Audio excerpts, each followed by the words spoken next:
नमस्कार, prime news देख रहे हैं आप और आपके साथ मैं हूं अब्दुल समद इसरार। बीजेपी का जेनजी कनेक्ट। जी हां, बीजेपी की ओर से जेनजी को लेकर लगातार नई नई कवायद तेज होती जा रही है। हर एक पार्टियां जेनजी को लगातार साधने की कोशिश में जुटी हुई हैं। अब जेनजी को लेकर बीजेपी की क्या कुछ नई रणनीति है? कैसे जेनजी को बीजेपी की ओर से मापा जाएगा, कैसे कनेक्ट किया जाएगा और क्या कुछ संदेश बीजेपी देने जा रही है, आज हम बात करेंगे। देखिए, बीजेपी ने अपनी नई राष्ट्रीय टीम के साथ अब मिशन 2027 की तैयारियों को नई धार देने की शुरुआत कर दी है। खास बात यह है कि पार्टी की नजर सिर्फ चुनावी गणित पर नहीं है, बल्कि देश के युवा वोटर्स यानी जेनजी पर भी है।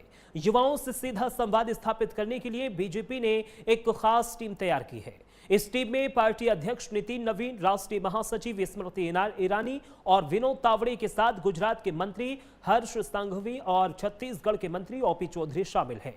मकसद साफ है, युवा क्या सोच रहा है, उसकी सबसे बड़ी चिंता क्या है, उसकी उम्मीदें क्या हैं और राजनीति से वो किस तरह का जुड़ाव चाहता है, इसे सीधे युवाओं के बीच जाकर समझना। यानी बीजेपी अब युवाओं को सिर्फ वोटर के तौर पर नहीं, बल्कि पॉलिसी और पॉलिटिक्स के संवाद में एक अहम हिस्सेदार के तौर पर जोड़ने की तैयारी कर रही है। इसी के साथ इसी बीच दिल्ली स्थित बीजेपी मुख्यालय में नितिन नवीन की अध्यक्षता में नई 65 सदस्यीय राष्ट्रीय टीम की पहली बैठक हुई। बैठक की शुरुआत भी बेहद राजनीतिक संदेश के साथ हुई। बीजेपी मुख्यालय से वंदे मातरम के साथ सभी 6 पैरे गाए गए और इसके बाद कांग्रेस के उन फैसले के खिलाफ प्रस्ताव पारित किया गया जिसमें उसके कार्यक्रमों में राष्ट्रगीत के केवल 2 पैरा गाने की बात कही गई। बीजेपी ने साफ कहा है कि वंदे मातरम के सम्मान, गरिमा और विरासत में किसी भी राजनीतिक सुविधा या तुष्टीकरण के लिए समझौता नहीं किया जाएगा। पार्टी अब वंदे मातरम के इतिहास, उसके अर्थ और स्वतंत्रता आंदोलन में उसकी भूमिका को देश भर में पहुंचाने के लिए अभियान चलाएगी। खास फोकस युवाओं पर रहेगा ताकि नई पीढ़ी सिर्फ राष्ट्रीय गीत को सुने नहीं, बल्कि उसके पीछे का इतिहास भी समझे। अब बात बीजेपी की नई टीम की करें तो नितिन नवीन ने बीजेपी अध्यक्ष बनने के 209 दिन बाद 17 अगस्त को 65 सदस्यीय राष्ट्रीय टीम का ऐलान किया था। इस टीम में 51 नए चेहरे हैं, 13 राष्ट्रीय उपाध्यक्ष और 8 राष्ट्रीय महासचिव बनाए गए हैं। आने वाले चुनावों को देखते हुए भी टीम का गठन बेहद रणनीतिक नजर आ रहा है। अगले साल चुनाव वाले 4 राज्यों से 18 नेताओं को जगह मिली है। इसमें उत्तर प्रदेश से 8 हैं, उत्तराखंड से 4 हैं, गुजरात से 4 हैं और पंजाब से 2 नेता शामिल किए गए हैं। टीम में स्मृति ईरानी और राम माधव की वापसी हुई, जबकि वसुंधरा राजे, बैजयंत पांडा और तीरथ सिंह रावत जैसे अनुभवी नेताओं को भी अहम हिस्सेदारी दी गई। पीयूष गोयल राष्ट्रीय कोषाध्यक्ष और बीएल संतोष संगठन महामंत्री की जिम्मेदारी पर बरकरार है, तो वहीं बीजेपी आईटी सेल में भी बदलाव हुआ है और अमित मालवीय की जगह दीपक महास्के को जिम्मेदारी दी गई है। और अब सबसे अहम तस्वीर, आज शाम 7 बजे बीजेपी की नई टीम प्रधानमंत्री नरेंद्र मोदी से बीजेपी मुख्यालय में मुलाकात करेगी। यानी एक तरफ संगठन में नए चेहरों और अनुभवी नेताओं को संतुलन, दूसरी तरफ राज्यों के चुनावों की तैयारी और तीसरी तरफ जेनजी के साथ सीधा संवाद। कुल मिलाकर बीजेपी की नई रणनीति का संदेश साफ है, संगठन को मजबूत करना है, युवाओं तक पहुंच बढ़ाना है और आने वाले चुनावों से पहले जमीन पर राजनीतिक पकड़ को और भी मजबूत करना है। अब देखना होगा कि बीजेपी की ये नई टीम और खास तौर पर जेनजी कनेक्ट की ये रणनीति आने वाले चुनाव में मैदान में कितना असर डालती है। अब चलिए आपको बताते हैं कि टीम में वो कौन से बड़े बड़े चेहरे हैं जिस तरीके से यहां पर इस टीम में यानी जगह दी गई है। वो बड़े चेहरे कौन कौन से हैं, ग्राफिक्स के माध्यम से हम आपको समझाने की कोशिश करेंगे। ये वो बड़े चेहरे हैं जो जेनजी को कनेक्ट करते हुए नजर आएंगे। अब सबसे बड़ा चेहरा देखिए, टीम में 5 बड़े चेहरे शामिल किए गए हैं। सबसे पहले नितिन नवीन जो बीजेपी के राष्ट्रीय अध्यक्ष हैं, ये जेनजी को यहां पर कनेक्ट करने की कोशिश करेंगे। स्मृति ईरानी की बात कर ली जाए तो देखिए, स्मृति ईरानी को भी यहां पर जगह दी गई है, ये भी यहां पर युवाओं को साधने की कोशिश करते हुए नजर आएंगे। अब देखिए, टीम में 5 बड़े कौन से चेहरे हैं। विनोद तावड़े राष्ट्रीय महासचिव हैं, ये भी यहां पर युवाओं को साधते हुए नजर आएंगे, यानी युवाओं को कनेक्ट करते हुए नजर आएंगे। हर्ष संघवी गुजरात के मंत्री हैं, ये भी युवाओं से कनेक्ट होते हुए नजर आएंगे, युवाओं को साधते हुए नजर आएंगे, जेनजी को अपनी तरफ खींचते हुए नजर आएंगे। 5 पर आप देखिए, ओपी चौधरी, ये छत्तीसगढ़ में कैबिनेट मंत्री हैं और ये भी युवाओं से सीधा संवाद करेंगे, युवाओं को कनेक्ट करने की यहां पर कोशिश की जाएगी।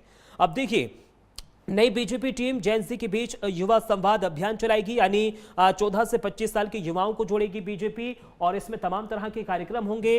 14 से 25 साल के जो युवा हैं उनको जोड़ने के लिए कार्यक्रम बीजेपी की ओर से किए जाएंगे और एक के बाद एक तमाम जो कार्यक्रम है वो करते हुए बीजेपी नजर आएगी। अब देखिए, अभियान का मकसद युवा वोटर्स के बीच पार्टी की पहुंच मजबूत करना है। यानी जब ये अभियान चलाया जाएगा बीजेपी की ओर से तो यहां पर विशेष कार्यक्रम इसलिए आयोजित किए जाएंगे ताकि युवा करीब आ सके। इसके तहत बातचीत, चर्चा और युवा संवाद जैसे कार्यक्रम भी किए जाएंगे। यानी वो तमाम बड़े कार्यक्रम जो युवाओं को सीधे सीधे कनेक्ट करते हुए नजर आएंगे। कार्यक्रमों के जरिए जेन ज़ी की सोच, उनकी चिंताओं को समझने की कोशिश भी की जाएगी। यानी ये कार्यक्रम यहां पर युवाओं की जो चिंता है, उनको जो परेशानी आ रही है उसको भी समझने की कोशिश यहां पर होगी। युवाओं को बीजेपी नेताओं से सीधे बातचीत करने और अपने मुद्दे रखने का मौका भी दिया जाएगा। यानी युवाओं को खुली छूट दी जाएगी। अगर उनको कोई समस्या है तो वो अपनी समस्या का समाधान करने के लिए कहीं भी जा सकते हैं। कार्यक्रमों का शेड्यूल, फॉर्मेट और जगहों की जानकारी जल्द जारी होने की उम्मीद जताई जा रही है।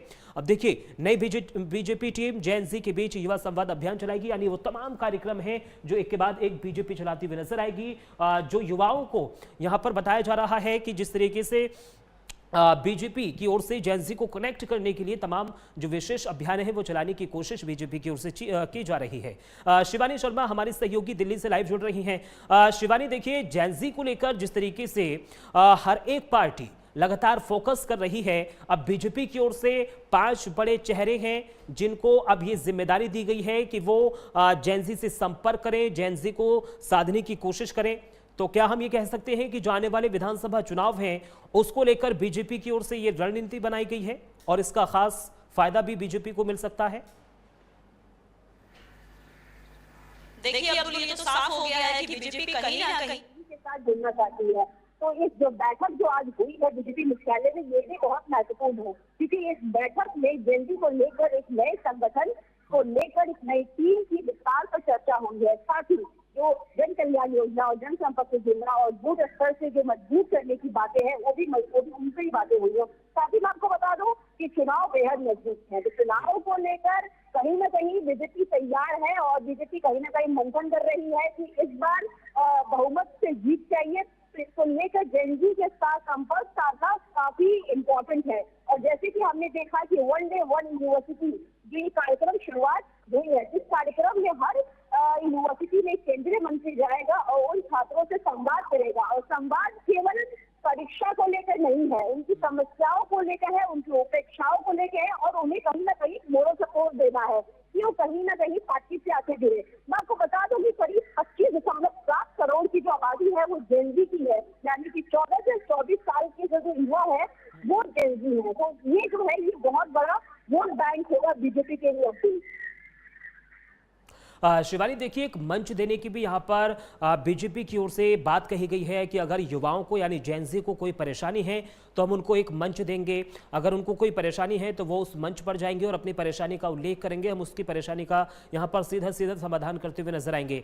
तो क्या हम ये कह सकते हैं कि जिस तरीके से पिछले काफ़ी दिनों से हमने देखा कि जेन ज़ी का मुद्दा जिस तरीके से गरमाया हुआ है, उसी को चलते ये तमाम रणनीतियाँ बनाई जा रही हैं बीजेपी की ओर से और ये लगता है कि अगर युवाओं को साध लिया तो फिर विधानसभा चुनाव हो या फिर कोई सी भी नैया हो उसे पार की जा सकती है? बिल्कुल अब्दुल, आप देखिए ना जिस तरीके से जो नई टीम शामिल हुई है, तो नई टीम में जो नए चेहरे दिए गए हैं वो भी कहीं ना कहीं युवा है। तो आप देखिए जिस तरीके से ये बीजेपी जो कार्य कर रही है, कहीं ना कहीं चुनाव को लेकर ही किसी भी तरीके से ये चाह रही है कि कहीं जो 5 राज्य है उसमें बीजेपी की जो है वो भारी बहुमत के साथ जीत हासिल हो। तो कहीं ना कहीं युवाओं को साधना, युवाओं को मजबूत करना, उनकी मनोबल को मजबूत करना काफी इम्पोर्टेंट है। और आपने देखा कि जिस तरीके से युवा संसद तक मार्च किए और जो अभी हालात अभी पैदा हुए थे, तो इसको लेकर बीजेपी कहीं ना कहीं बहुत सतर्क है और चुनावी रणनीति कर रही है, साथ ही रोड मैप भी तैयार कर रही है। आपने देखा कि किस तरीके से कांग्रेस जनता पार्टी सड़क पर उतरी, युवाओं को लेकर वहां पे मंथन हुआ, साथ ही उसके बाद 25 जुलाई को धर्मेंद्र प्रधान ने इस्तीफा दे दिया। तो ये तमाम मुद्दे रहे, कहीं ना कहीं बीजेपी सतर्क है और युवाओं का जो भारी वोट बैंक है वो चाहती है बीजेपी। शिवानी, देखिए, जो तमाम कार्यक्रम करने के लिए बीजेपी की ओर से कहा गया है, अगर इन कार्यक्रमों के जरिए बीजेपी यहां पर अपना जो वर्चस्व है वो कायम कर पाती है तो क्या इसका सीधा सीधा फायदा बीजेपी को मिलेगा और जो इसका साइड इफेक्ट है वो विपक्ष को जा सकता है? काम करती आ रही है और कर रही है युवाओं के लिए। और जिस तरीके से आज बीजेपी मुख्यालय में 3 बैठक रखी गई, पहली बैठक 10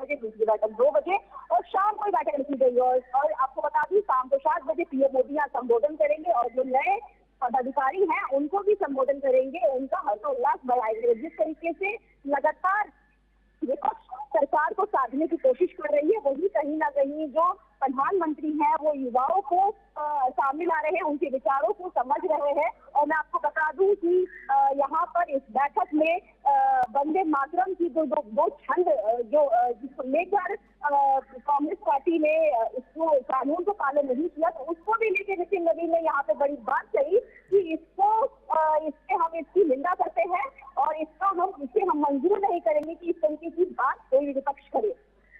ठीक है, बहुत बहुत शुक्रिया शिवानी तमाम जानकारी हमारे साथ साझा करने के लिए। अब देखने वाली बात यह होगी कि बीजेपी की ओर से जो रणनीति बनाई गई है इसका कितना फायदा बीजेपी को मिलता हुआ नजर आएगा। अब चलिए आगे बढ़ेंगे। लखनऊ में इन दिनों